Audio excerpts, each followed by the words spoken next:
महत्वपूर्ण यह नहीं है कि आपके पास कितना है, महत्वपूर्ण तो यह है कि आप दूसरों के लिए कितना उपयोगी हैं। नमस्कार, मैं ज्योतिषाचार्य डी शास्त्री और आपके अपने YouTube चैनल नक्षत्र एस्ट्रो वर्ल्ड में मैं आप सभी का सादर अभिवादन करता हूं। दोस्तों, आने वाला महीना, अगला महीना मार्च 2026 कन्या राशि वालों के लिए कैसा रहेगा? क्या कुछ विशेष फलाफल होगा नवग्रहों का? नवग्रह किस प्रकार सुफल देने में सक्षम होंगे? नवग्रहों की स्थिति किस प्रकार होगी?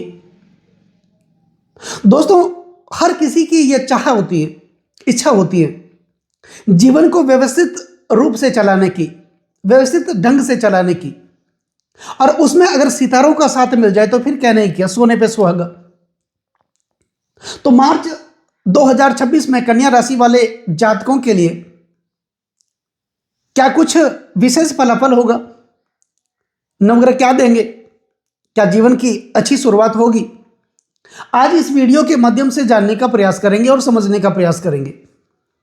दोस्तों, ये जो राशिफल है वैसे तो आपकी जन्म की राशि चंद्र राशि पर आधारित है, गोचर पर आधारित है, लेकिन अगर आपको अपना लग्न पता है, आपके पास अपनी जन्म कुंडली बनी हुई है, तो इस राशिफल को आप अपनी लग्न राशि के अनुसार भी देख सकते हैं।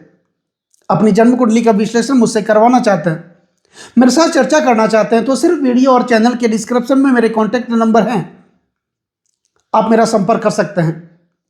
मार्च 2026 विशेषकर आपके स्वास्थ्य को लेकर कैसा रहेगा? आपकी शिक्षा को लेकर कैसा रहेगा? प्रेम प्यार को लेकर कैसा रहेगा? वैवाहिक जीवन को लेकर कैसा रहेगा? और जीवन के सबसे महत्वपूर्ण विषय आपके भाग्य, करियर और बिजनेस को लेकर कैसा रहेगा? जैसे ही मार्च महीने की शुरुआत होगी, आपके लिए ग्रह गोचर की स्थिति ठीक इस प्रकार रहेगी। हमारे प्राणों के स्रोत, जीवनदाता सूर्य, युवराज बुध और कलयुग के राजा राहु, सेनानायक मंगल आपके छठे भाव में विराजमान रहेंगे। कर्म के कारक शनिदेव सप्तम भाव में शुक्र के साथ विराजमान रहेंगे। वही देवगुरु बृहस्पति भाग्य के कारक आपके दसम भाव में विराजमान रहेंगे, और केतु आपके 12वें भाव में, द्वादश भाव में विराजमान रहेंगे। तो यह रहेगी ग्रह गोचर की स्थिति मार्च 2026 में कन्या राशि वालों के लिए। तो बात करते हैं आपके स्वास्थ्य की। इस महीने आपका स्वास्थ्य कैसा रहेगा? कहा जाता है जान है तो जहान है, पहला सुख निरोगी काया। स्वास्थ्य तो अच्छा होना ही चाहिए, उसका प्रभाव हमारे कार्य क्षेत्र पर भी पड़ता है। तो स्वास्थ्य के स्वामी बनते हैं आपके लग्न के स्वामी, राशि के स्वामी बुध, और बुध आपके छठे भाव में विराजमान है। वैसे सबको पता है छठा भाव अच्छा नहीं माना जाता, रोग ऋण व शत्रु का माना जाता है। तो बुध आपके छठे भाव में राहु के साथ विराजमान है, जड़ बुद्धि दोष बना रहे हैं। बुध क्या करते हैं? एलर्जी से संबंधित बीमारियां देते हैं, स्किन से संबंधित बीमारियां देते हैं, कफ कोल्ड की बीमारियां देते हैं, इम्यूनिटी को डाउन करते हैं, क्योंकि पहला भाव लग्न भाव इम्यूनिटी का होता है, और पहले भाव के स्वामी लग्नेश की स्थिति तो अच्छी होनी चाहिए, लेकिन वो छठे भाव में है और राहु के साथ विराजमान है। तो इस प्रकार की बीमारी या समस्या आपको हो सकती है, थोड़ा सा बच के रहिएगा। बाहर जाते समय खान पान की विशेष रूप से व्यवस्था करें, बाहर का खाना न खाएं, तली हुई चीजें, मिर्च मसालों का कम प्रयोग करें, क्योंकि बुध जब लग्नेश बनकर के छठे भाव में विराजमान होते हैं तो पेट से संबंधित गैस्ट्रिक प्रॉब्लम दे देते हैं, बीपी से संबंधित बीमारियां दे देते हैं, डायबिटीज से संबंधित बीमारियां दे देते हैं। तो विशेषकर ये बीमारियां खान पान से संबंधित ही हैं। और बुध आपके राशि के स्वामी जब तक आपके छठे भाव में रहेंगे ऐसी प्रॉब्लम आपको दे सकते हैं। तो विशेष तौर पर सावधान रहिएगा, और बाद में अंत में मैं आपको विशेष कुछ उपाय भी बताऊंगा, तो वीडियो पर अंत तक आप बने रहिएगा। अब बात करते हैं आपके शिक्षा की। दोस्तों, शिक्षा का जो भाव बनता है वो बनता है कुंडली का पंचम भाव। यहां पर पंचमेश बनते हैं शनिदेव, और शनिदेव आपके सप्तम भाव में, केंद्र भाव में विराजमान है। त्रिकोण के स्वामी केंद्र भाव में विराजमान है। यहां पर केंद्र का त्रिकोण से संबंध बन रहा है। ज्योतिष शास्त्र में केंद्र भाव को भगवान विष्णु का स्थान माना है और त्रिकोण को मां लक्ष्मी का स्थान माना है। तो यहां पर केंद्र त्रिकोण के स्वामी केंद्र में बैठे हैं, केंद्र का त्रिकोण के साथ कनेक्शन भी बन रहा है। और सबसे महत्वपूर्ण बात तो यह है कि दोनों त्रिकोण के स्वामी, पंचम त्रिकोण के स्वामी शनिदेव और नवम त्रिकोण त्रिकोण के स्वामी शुक्र तो कारक हैं, दोनों कारक हैं, और दोनों सप्तम भाव में युति बना करके बैठे हैं अपने प्रबल मित्र के साथ, और शुक्र तो अपनी उच्च राशि में बैठे हैं। तो यहां पर पंचमे से शनिदेव कारक बन के त्रिकोण के स्वामी केंद्र में बैठे हैं। तो शिक्षा से संबंधित ये स्थिति है आपके लिए बहुत ही अच्छी है, सुचारू स्थिति है। शिक्षा से संबंधित कोई भी कार्य आपको करना है आप कर सकते हैं, फॉर्म फिल भी कर सकते हैं, नई कोचिंग ज्वाइन करना चाहते हैं आप कर सकते हैं, कोचिंग खोलना चाहते हैं वो भी आप कर सकते हैं, हायर एजुकेशन के लिए अगर आप विदेश जाना चाहते हैं तो ये स्थिति मार्च 2026 में कन्या राशि वालों के लिए बहुत ही अच्छी है। लेकिन शनिदेव है वो धैर्य से धीमी गति से चलने वाले ग्रह हैं, तो धैर्य के साथ आप मेहनत करके आगे बढ़ेंगे, शनिदेव आपका साथ देंगे। इस महीने एक व्यवस्थित शुरुआत आपके लिए हो जाएगी। शनिदेव मन को थोड़ा सा विचलित भी कर देते हैं क्योंकि वो धीरज के कारक माने जाते हैं, तो मन को डाइवर्ट नहीं करना है, एक जगह स्थिर फोकस आपका होना चाहिए कोई भी काम करने के लिए, और धैर्य के साथ, बुद्धि के साथ, लगन के साथ अगर आप काम करेंगे शनिदेव आपको फल देंगे। अब बात करते हैं आपके प्रेम प्यार की। तो प्रेम प्यार का जो भाव, संतान का भाव, संचित कर्म का भाव, यही पंचम भाव माना जाता है, और पंचमेश बनते हैं शनिदेव। शनिदेव केंद्र में विराजमान है देवगुरु बृहस्पति की राशि में, और शुक्र के साथ, शुक्र तो अपनी उच्च राशि में, दोनों मित्र हैं।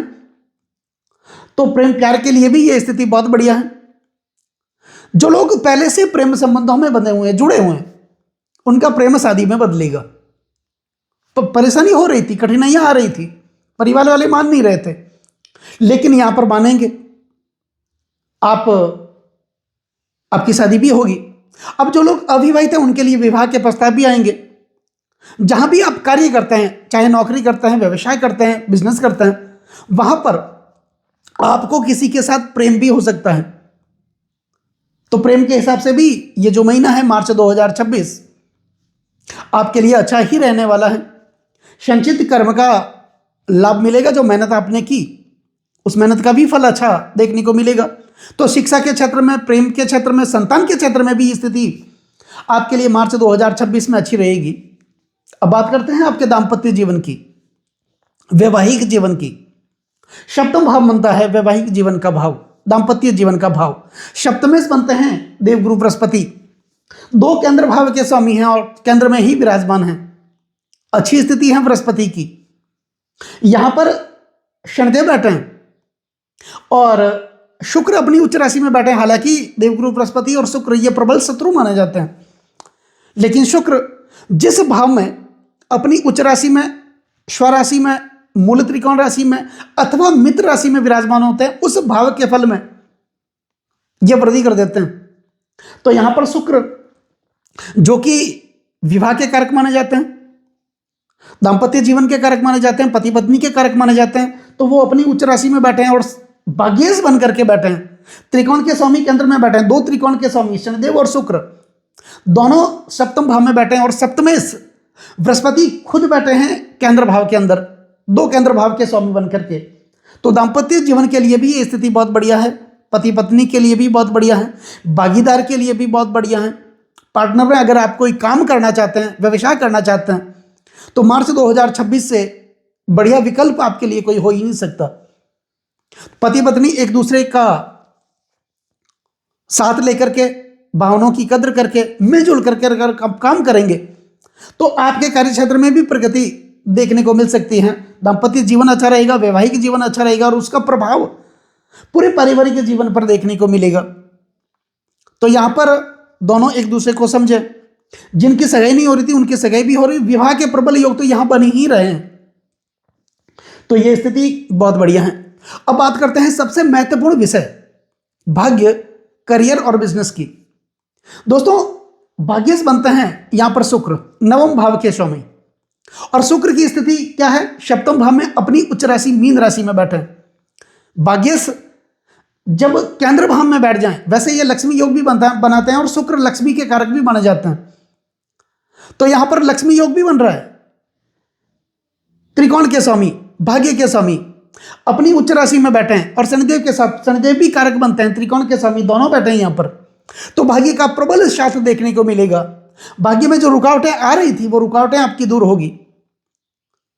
भाग्य का इतना अच्छा साथ देखने को मिलेगा कि आप पूछो ही मत। यहां पर आपके अंदर धार्मिकता भी बढ़ेगी, वैराग्य का बोध भी उत्पन्न होगा, ईश्वर के प्रति विश्वास बढ़ेगा। और जब भी ईश्वर के प्रति विश्वास बढ़ता है जीवन में कुछ न कुछ परिवर्तन जरूर होता है। आपके आसपास, समाज में, कुटुंब में, जहां भी धार्मिक कार्य होंगे, मांगलिक कार्य होंगे, वहां पर आप अपने आप को आगे रखेंगे, प्रमोट करेंगे, बढ़ चढ़ करके हिस्सा लेंगे, जिसके कारण आपको मान सम्मान, पद प्रतिष्ठा की प्राप्ति भी होगी।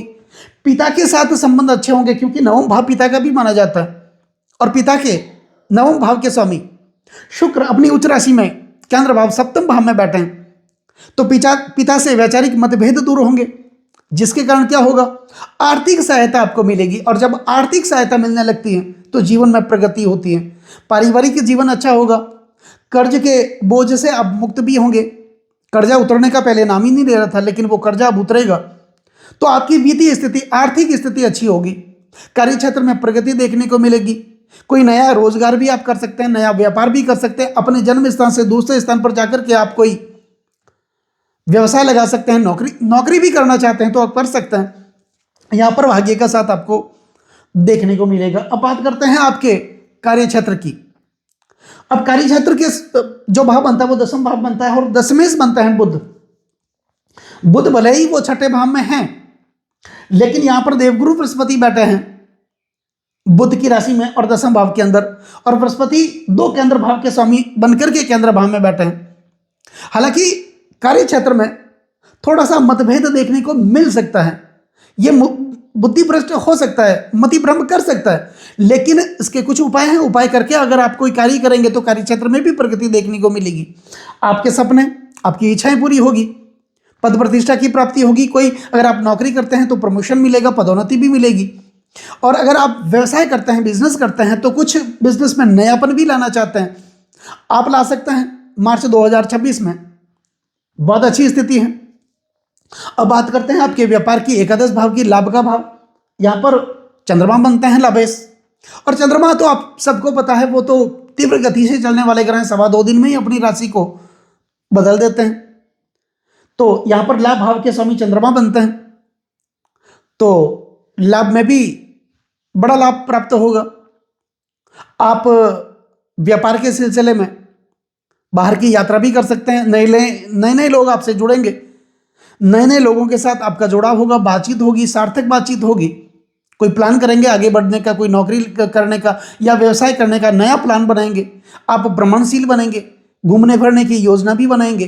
तो ये स्थिति कुल मिला के कहा जा सकता है कि कन्या राशि वालों के लिए मार्च 2026 बेहतर ही है, लेकिन स्वास्थ्य में थोड़ा सा ध्यान रखने की जरूरत होगी। बाहर जाते समय, बाहर का खाना खाते समय कुछ ऐसी चीजें ना खाएं जिसके कारण आपका शरीर खराब हो जाए। वाणी दोष, बुध वाणी के कारक माने जाते हैं, और बुध बैठे हैं आपके छठे भाव के अंदर, वाणी दोष की समस्याएं भी दे सकते हैं। तो किसी से बातचीत करते समय, चाहे वो शिक्षा से संबंधित बातचीत हो, व्यापार से संबंधित बातचीत हो, बातचीत करते समय भाषा की मर्यादा को आप व्यवस्थित बना करके रखें, क्योंकि भाषा से ही हमारे संबंध बिगड़ते हैं। इस बात का विशेष ध्यान रखें, क्योंकि बुध राहु के साथ हैं, वो भाषा में कटुता दे सकते हैं। तो कुछ उपाय करने से इसका समाधान भी हो सकता है। तो उपाय में बुध से संबंधित आप उपाय करें। दुर्गा सप्तशती का पाठ भी कर सकते हैं।